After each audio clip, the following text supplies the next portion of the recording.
We're excited to invite you to our new channel, where you'll find valuable insights and engaging discussions. Join us and be part of our growing community. Picture this: a world where shadows cast long, inescapable webs. A world where every breath you take, every fleeting thought you dare to entertain, is snatched from the privacy of your mind and laid bare before an unblinking gaze. This is not a fantasy spun from the ether. This is 1984, George Orwell's haunting prophecy, a dystopia that claws at the edges of our reality. Tonight, we plunge into its depths, not merely to dissect a novel, but to confront a mirror reflecting our own age. Are we staring into the abyss, or has the abyss already begun staring back? In 1949, George Orwell unleashed 1984 upon a world still reeling from war, a novel that transcends its pages to become a specter haunting the corridors of the power. It's a tale set in Oceania, a sprawling totalitarian state where war is endless, truth is a lie, and freedom is a memory. At its heart stands Winston Smith, a quiet, unremarkable man, a cog in the party's machine, yet an ember of rebellion flickers within him. And looming above all is Big Brother, faceless, omnipresent, a god of control whose eyes never close. Orwell's Oceania is no mere fiction. It's a warning carved in ink. The party rules through fear, through surveillance, through the erasure of the individual. Winston, a lowly worker in the Ministry of Truth, dares to dream of defiance, scribbling forbidden thoughts in a hidden diary. But this is a world where even the air feels like a cage, a panopticon, a concept borrowed from philosopher Jeremy Bentham and later wielded by Michel Foucault. A prison where the watched can never be sure if the watcher is present, yet they feel the weight of that gaze always. In 1984, the telescreens are the panopticon's eyes, stripping away not just privacy, but the very notion of self. Let's linger here, in the shadow of Big Brother. The premise is chilling in its simplicity. You are never alone. Telescreens hum in every room, their lenses unblinking, their microphones insatiable. Big Brother is not a man but an idea, a symbol of absolute power, a deity of dread. The party he commands is a monolith, its tendrils wrapped around every facet of life in Oceania. History bends to its will. Language shrinks under its grip, and the human spirit is ground to dust. Winston's fight is not grand or heroic. It's a quiet war waged in stolen moments, secret glances with Julia, his lover, whispered doubts about the party's lies. He craves individuality, a shred of humanity in a world that demands conformity. But the party's control is total, its surveillance a suffocating shroud. What does it mean to be free when even your thoughts are shackled? Technology in 1984 is not a liberator, it's a jailer. Telescreens don't just watch. They listen, they broadcast, they indoctrinate. Hidden microphones lurk in the shadows, and the thought police wield tools to sniff out dissent before it can even bloom. Information is the party's weapon, twisted and reshaped in the Ministry of Truth. History is erased and rewritten. Facts become fictions, and the narrative bends to serve power. This is the chilling effect Orwell foresaw. When technology turns predator, personal expression withers. To speak is to risk detection. To think is to court annihilation. The party doesn't just control bodies, it invades minds, demanding not just obedience, but love. He who controls the past controls the future, the party declares. And in 1984, the past is a ghost rewritten daily. Now, step out of Oceania and into our world. The telescreens are gone, but the watchers remain.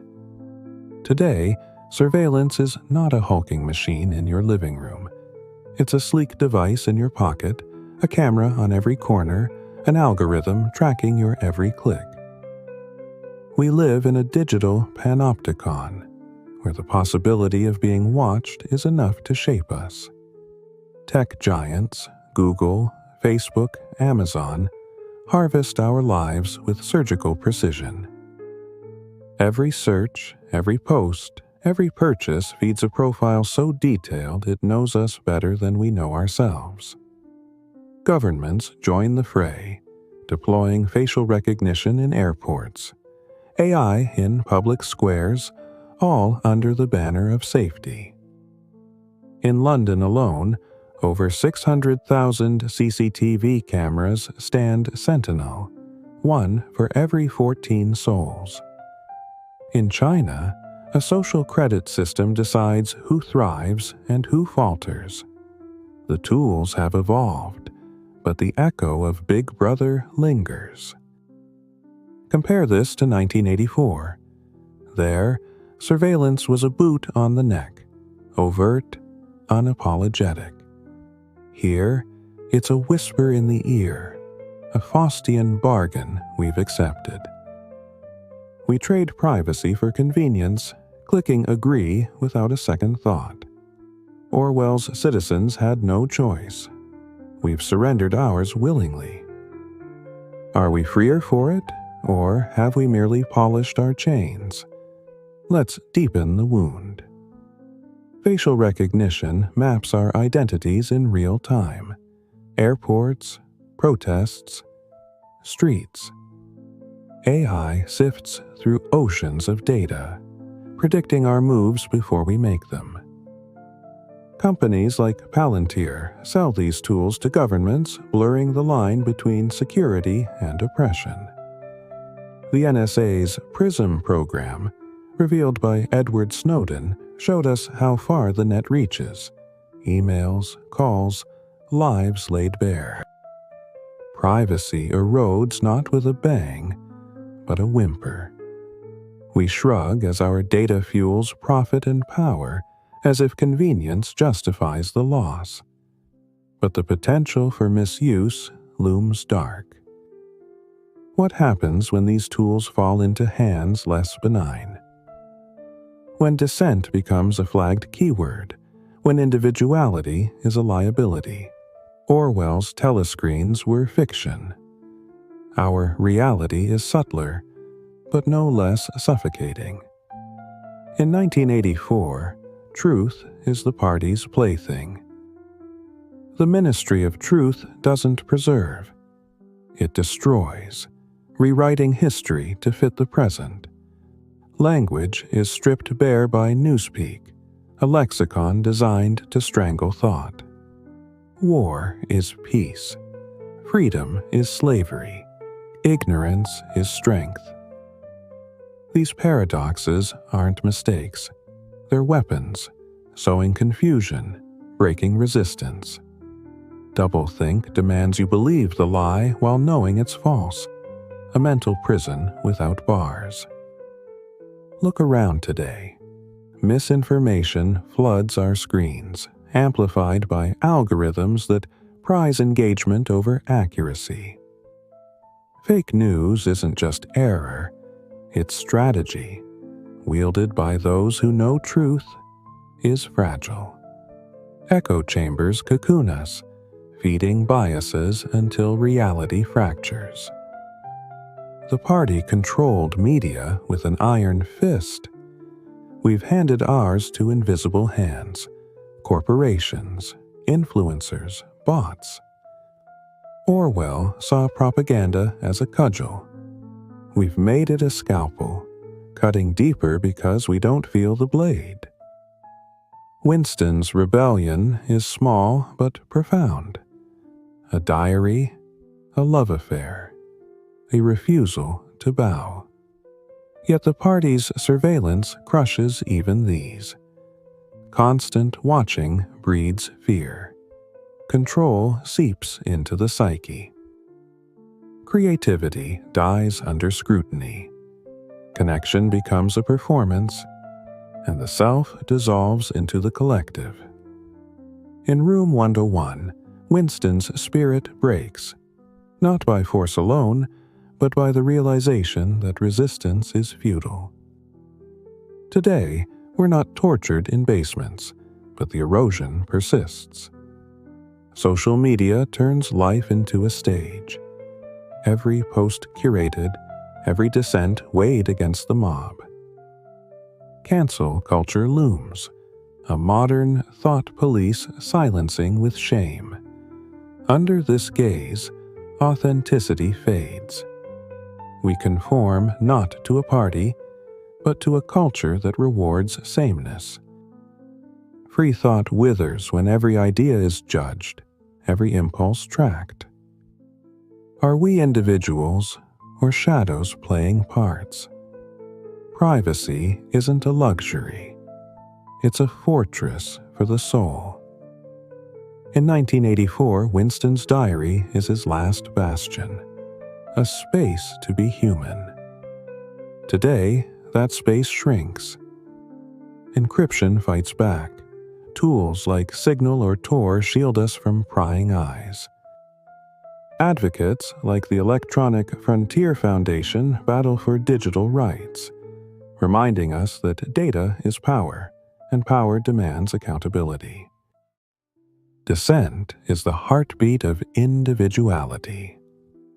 To challenge authority, to question the narrative, is to reclaim what surveillance steals. Activism isn't loud gestures alone, it's quiet choices. Rejecting trackers, demanding transparency, valuing the unmonitored self. In a world that watches, privacy is rebellion. 1984 ends in despair. Winston shattered, loving Big Brother. But our ending isn't written. We're not powerless yet. Critical thinking is our shield. Question everything from headlines to policies. Awareness is our weapon. Know the tools that track you, the systems that bind you. Privacy isn't dead, it's a fight worth waging. Support laws that curb overreach. Use tech that guards your soul. Speak when silence tempts you. The party sought minds. Our battle is the same. Orwell didn't just warn us, he challenged us. Surveillance abuse isn't a distant threat. It's here, growing. Governments overreach, corporations profit, and we sleepwalk toward a cage of our own making. Wake up. Learn how your data is weaponized. Advocate for freedom. Yours, mine, ours. The panopticon thrives when we look away. Empower yourself. Question authority not out of cynicism, but survival. Protect what makes you human. Your thoughts, your voice, your right to be unseen. 1984 isn't a relic, it's a siren. Heed it, or fade into the dark. The price of freedom is eternal vigilance. In the shadow of Big Brother, we choose, resist, or kneel. What will you do when the telescreen turns to you?